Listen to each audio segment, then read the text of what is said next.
Hello, everybody. I'm Janae Chenier, and this is the always interesting, always informative Joy in Our Town. We are so happy that you've chosen to spend the next few minutes with us. We're going to talk about jobs in the service industry. We have J. Monique Walker with us. She is the facilitator and trainer for ServeGlad.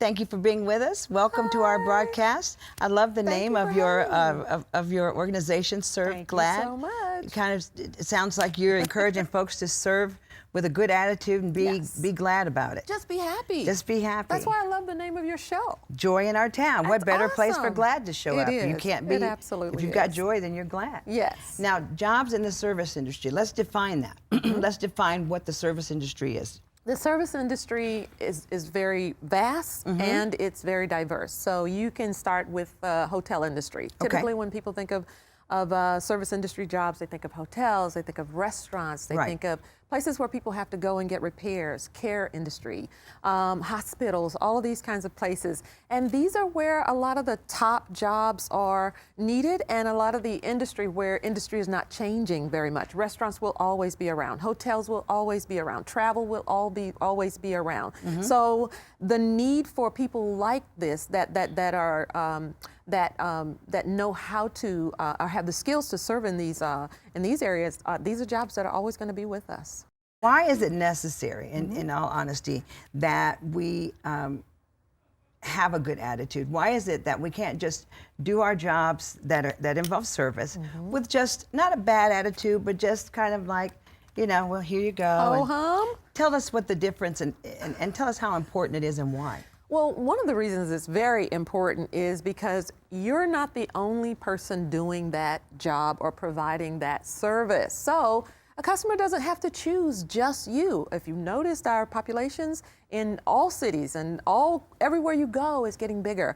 And so competition is growing as well. So then hospitality and the service industry becomes very important, because if they don't like the way you provide something that they are paying for, then they're just going to find someone else that gives it to them. And then on top of that, if you're not able to give it to them when they want it, when they need it, they're just going to look for someone else to be able to provide that for them. And the internet has made that kind of possible, because they don't have to wait for you to say that you can or you cannot. They can just move to the next person that's supplying that particular product or service for them. Now, do you feel that sometimes people that are in jobs that require interacting with others and doing it with a good attitude, do you find that sometimes those individuals are not necessarily unhappy people, but maybe misplaced in their job category? Absolutely, and that happens a lot, especially with small business, because when you start out as a small business, typically you're using every resource you have just to get started.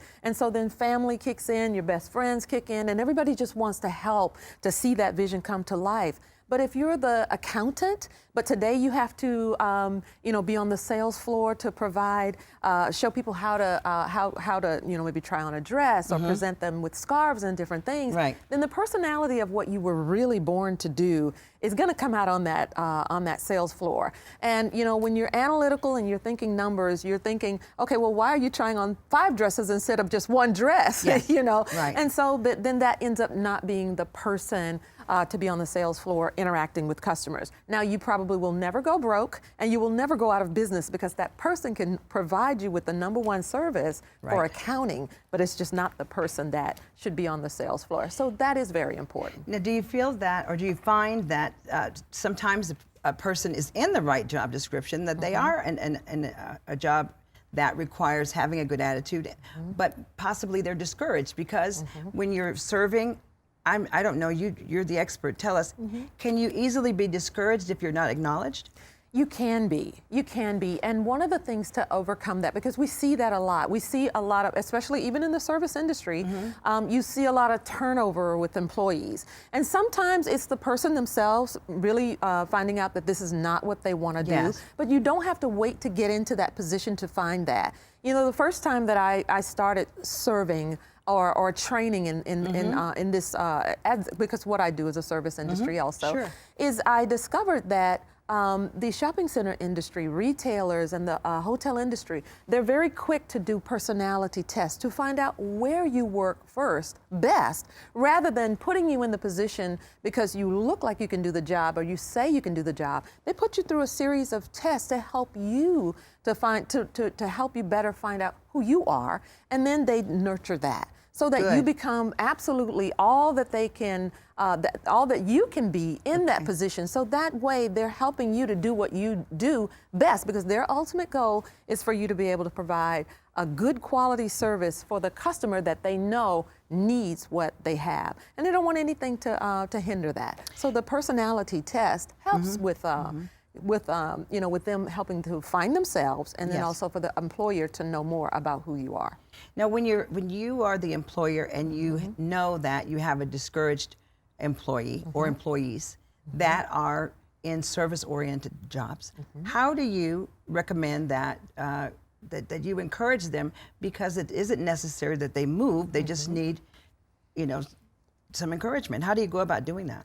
Well, one of the things that I say, and this is true with a relationship, when you fall discouraged in a relationship, what's the first thing that you can do? Go back to the beginning. Go back to the vows. Go back to the beginning. What got me here? How did I do this? How did I do? Why did I make the decision to do this? When you go back to the vision, sometimes when we get into a position and it's busy and it's a lot of demand, then you can lose focus, because it's busy work. And then so what you have to do is go back to that beginning and see what it is in that vision that you've lost, and re-love that again. And then training, constantly training, learning more about how you can do your job better. A lot of times when we become discouraged, it's because people don't feel like they can perform or that they can do that service anymore. Sometimes there are barriers in the company, and just sitting around and bringing everyone together to hear their concerns, to hear what it is that they cannot do. Sometimes it's just maybe a key on the cash register that doesn't work, and because of the non-functionality of that particular thing, then they're not able to adequately do their jobs. And it frustrates them because they can't surge forward in what they do best because of one little thing in the company that's hindering that process. So being able to talk to people, bring them back to the vision, and then take them back to those core values. Why are we here? What are we here for? What did we promise the customers? And getting that, reinvigorated in your heart. So you reassess everything. We do. You reassess. And revisit your intention. You do. You absolutely do. And I don't know, do you sometimes find that one's intentions have changed and maybe it's time to do something else? It is. And sometimes it's a cap and the person is ready for a promotion. Or it's sometimes a cap and the person is ready to start their own business. Maybe they've discovered, you know what, rather than working for someone, I'd like to be an entrepreneur. So being an entrepreneur puts you in that's a leadership position that is a little bit different from just being a person on a front line in a retail store or in some other capacity. Growth happens. In a work environment, people are being paid to serve. But let's talk about an environment that doesn't necessarily render a check in cash. Correct. Let's talk about the church. Yes. What do you say to those that are working in the church as leaders? What do you suggest they do to keep those that are in ministry of helps and those kind of things encouraged? Because these folks are working right from their heart. Absolutely. And oftentimes, you're not treated well, even by the saints or by the shopper. Either way, so how do you manage an environment where folks are not receiving a cash check for it? Well, sometimes when you make a commitment to do something, you decide what you want to give. Okay, so let's take it like this. You say you want to give an offering. Okay, you decide what that amount of money is going to be and you bring that, and that's your offering. Well, when you decide to volunteer, a volunteer is making a free will gift. It's an offering. And so then there has to be boundaries to what that gift is. So in your mind, you're thinking, yes, I want to serve on Sunday, but did you sign up for every Sunday? Or did you sign up for one Sunday out of the week? So you have to be very clear about your offering, because it is something that you are making the decision to donate, to give. You know what I'm saying? And that comes from a different place from signing up with a skill set to say, I want a job here. Because that requires a performance and a skill set. When you're making a gift, a contribution to something, you know, the leader has to even acknowledge it as a gift. Absolutely. This is a gift. How can we make what we have as a vision? How can you work? How do you see yourself in this? And what can you commit to that? And then giving that person the opportunity to do that, because that's the best way to manage that gift. When it becomes something more than that, then it becomes a job. But then it becomes a job without pay. And then it's no longer, I'm volunteering. Now it's, I'm doing work. You know, it begins to feel like a job. And you miss the payment because it is.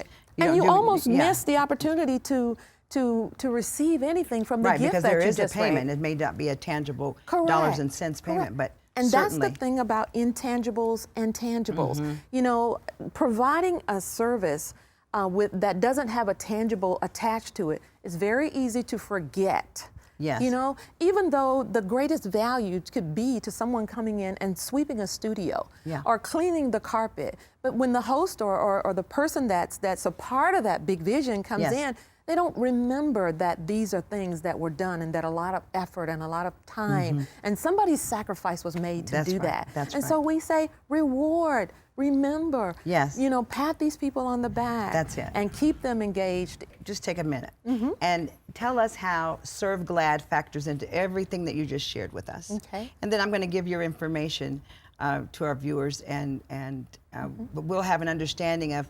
We see that you're very knowledgeable, and which is great. So tell us what ServeGlad, what it represents, and what you bring to the table to help with everything that you've shared. Well, the first thing I believe is that a happy church begins with happy volunteers. The foundation for every church that you will ever see, it's going to start with happy people. Sure. In the service industry and in the retail industry and any industry, people are your #1 asset. Absolutely. And in the church, it's the same thing. And so what we want to do is that same thing that we talked about. We teach churches how to have value or show value to the people who make the decision to volunteer in their ministries every day. Excellent. And for years, I was in the shopping center industry, and I saw this principle work from mall to mall as I traveled all across the country, won awards for doing this. And I'm thinking, how do I break this down to the church? And then I went to that story where King Solomon gets this visit from the Queen of Sheba. And she talks about, oh, happy are thy men and happy are thy servants. And it took her breath away. And I was like, oh my God. That's what we want the church. I got it. So if I contact Glad, and I'm going to give your contact information. That's a great place to kind of segue into to our close, because that's the goal that you bring into the table. Absolutely. Is that you want to be likened to King Solomon's vision. Absolutely. This is J. Monique Walker. She is the facilitator and trainer for ServeGlad, and her physical address or mailing address, 3350 Highway 6 South, Suite 140, Sugar Land, Texas, 77478. Phone number 281-745-3500, 281-745-3500, and the website is www.serveglad.com, serveglad.com. I can't tell you how much we appreciate you being here. We'll be back in just a moment. Don't go away.